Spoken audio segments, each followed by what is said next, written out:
Ezekiel 2-ാം അധ്യായം. എസെക്കിയേലിൻ്റെ ദൗത്യം. അവൻ എന്നോട് പറഞ്ഞു, മനുഷ്യപുത്ര, എഴുന്നേറ്റു നിൽക്കുക, എനിക്ക് നിന്നോട് സംസാരിക്കാനുണ്ട്.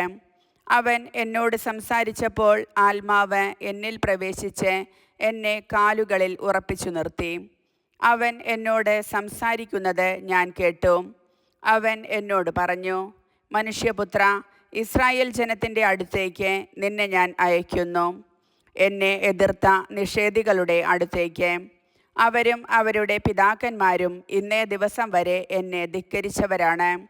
അവർ മർക്കടമുഷ്ടികളും കഠിനഹൃദയരുമാണ്. അവരുടെ അടുത്തേക്കാണ് നിന്നെ ഞാൻ അയക്കുന്നത്.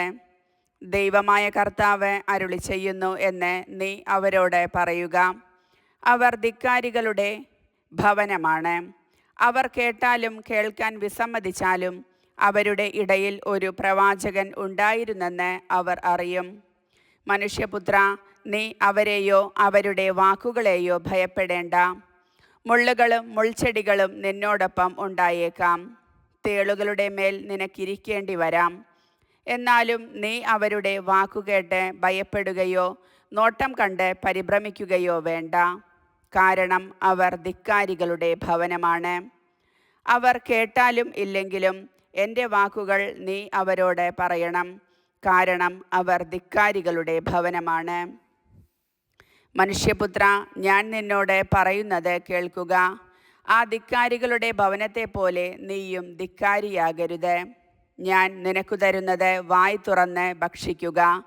ഞാൻ നോക്കി, അതാ നീട്ടിയ ഒരു കരവും അതിൽ ഒരു ലേഖന ചുരുളും. അവൻ അത് എൻ്റെ മുൻപിൽ വിടർത്തി.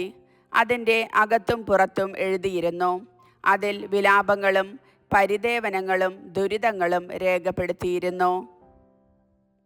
കർത്താവിൻ്റെ വചനം.